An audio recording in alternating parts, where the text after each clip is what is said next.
Alright, hey, little request for video on these Cobray safe rounds, how to load them. So when you receive them, they're going to be inside the casing here like this. They'll just pop out. If you have any trouble popping them out, what you want to do is use a drift punch to go through the primer hole in the back here, this 209 primer hole. And you want to hit the center of that cross, the very center of this, the very center of the cross members right there. That's the strongest area. And just turn them upside down, hold the casing, tap on it. Don't hammer it, tap on it, and it'll come loose. As you slip fit these more and more, they become easier to get in and out. The slip fit is what gives them the velocity because it's tight. And as you can, let's see, I dropped it there. That's the sad thing about one hand. All right, so as you can see, they slip fit, and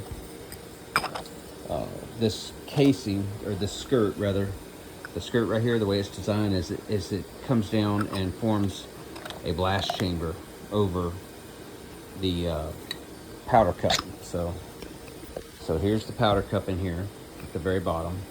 You're gonna prime it first with your 209 primer. Just take it up, turn it upside down. Sometimes the first time they're tight.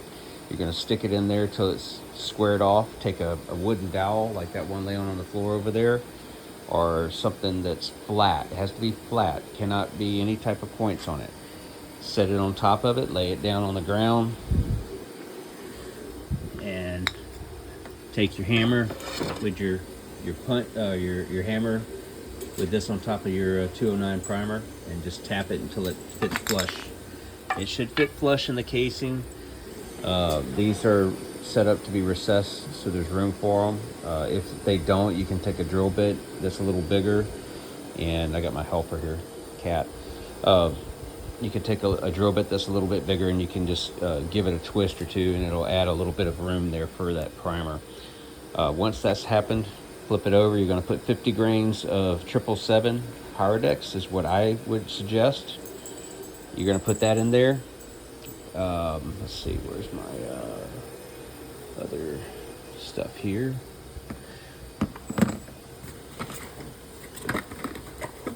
And then once you have that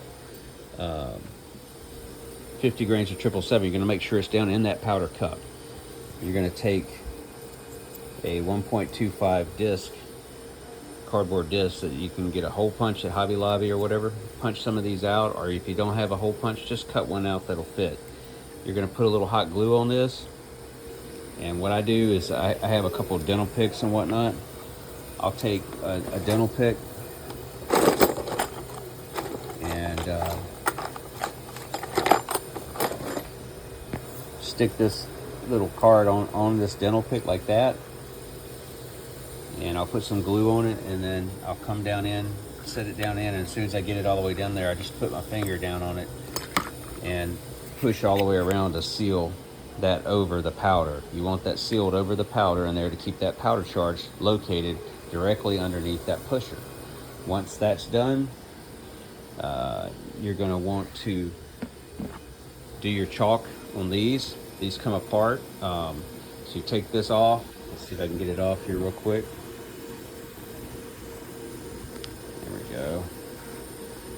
All right, so sorry, I need two hands for this.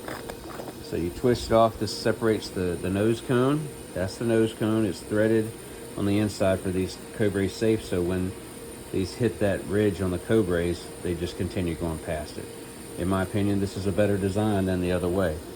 The pusher has got the male threads on it, and it's set up for the loose change inside. So if you have the loose change modules, which are these little bad bears here, you can heat them up with a little butane torch very carefully and force it down in here. It'll screw in. That's where this is where your fuse hole is. So if you're fusing and you're doing like a, see, there's a fuse hole on the bottom there, and I'm looking at it goes up at an angle and it comes out here. You can put a 3mm fuse through there. This is how you make like aerial chalk signaling rounds. So basically, when you shoot the round off, the lift charge, which is what this is the lift charge in here. it goes off, and when it goes off, it ignites a fuse in the rear here, and that fuse burns through. So you want a slow cannon fuse. That you got to time it. So you got to figure out the slow cannon fuse usually has about 3 to 4 seconds per inch burn time. So you got to cut your fuse and time that. It's old school. And that module will fit. It'll fit up in here. So, you know, it'll come up about this far. Then you fill your nose cone up with chalk, and you don't want to go all the way. And what I do is I usually poke my finger down in here, and because it's pretty deep for this long one. And then you can screw. See if I can hold it like that. So then you can just screw this back in there once you have it loaded with chalk. You just screw this. Sorry. You just screw this back on all the way tight. You don't have to over tighten it. It should just crank down, and I designed it so there's the ridge there is at an angle as well. So everything's going out the barrel. We don't want nothing to hang up. And that's how I designed it. So once you do that, you have your casing here with your lift charge in it. You just take this sucker and seat it right down in there on top of it. And then you're ready to shoot at that point, and it shouldn't fall out. I mean, these are friction hold. So the 37, the barrel diameter really doesn't matter. Everything is done right here in the casing. So when it goes off, whether you have a 38 millimeter diameter barrel or a 37 millimeter diameter barrel, it doesn't matter. You're getting the same velocity. If anything, touching the barrel is not gonna make it better. It's gonna slow it down and make the range limited. By not touching the barrel, these fly out straight, and then these projectiles actually stabilize. The heavier they are, the further they'll go, and the better they'll stabilize. The skirts are designed in the rear like that with the taper, so the airflow will, it'll maximize the airflow. Basically, it gives it the best aerodynamics you can get. And for a printed shell, these work great. I'm very impressed with these. I have a medium nose cone I developed for these, and I have the short. So the short and the long were my original, and then I just developed the medium one, and I like it the best. Let's see if I can get one out of here. So this is the short. That's the short compared to the long. Short and long. And then this is medium over here, I believe. No, that's not medium.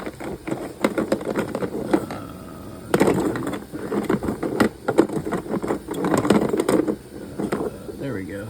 All right, this is a medium right here. So you can see it's right in between. These work great. They all work great, but that's how you load them. They're really easy to load. 209 primer, 777. If I didn't send the cards, because they're labor intensive to punch out, so I don't always send them unless people buy a lot. If you buy a lot, I'll usually throw in a bunch of these that I've punched out when I sit and watching TV or something. Go to Hobby Lobby or go online to Amazon.com and get you an 1.25" hole punch. For everything 37, these are pretty good. They tend to be about the right size for all the shells. Like in this one here, see, it's the right size almost for a card. It's a little shy of it, but you can use them to develop your own rounds if you have a destructive device or whatever, or you can use them for just loading your fireworks type rounds, which is what these are: signaling, fireworks, etc. Basically bird bangers, chalk, burst, double as bird bangers. In the video you can hear them when I start shooting them. I shoot the 40s first. I shoot 2 rounds from the 40s in the last video I did, and then I start shooting, I think I shoot 6 or 7 of these that I loaded up. All but one went off. The last one was a long one, and I guess the fuse either didn't light or it just didn't take for whatever reason. So these are some of the others that I'm actually messing with. This is all off-the-shelf projects. These are sink nuts, and I've actually got something that works with these, and they will load and fire in a 37. These are the Cobray with the different type of pusher. These are actually this type of pusher for the thin wall, but because it's sized down, they fit in here perfectly. That's what all these are. So I'm going to play with these some more. There's one of my bases that I'm working on for these sink nuts, because they're all brass. They're kind of cool. You can get them from Amazon, but they're not really cheap. They're like, I don't want to say, they're like 14 bucks a piece or something like that. So you might be able to find them cheaper if you look around.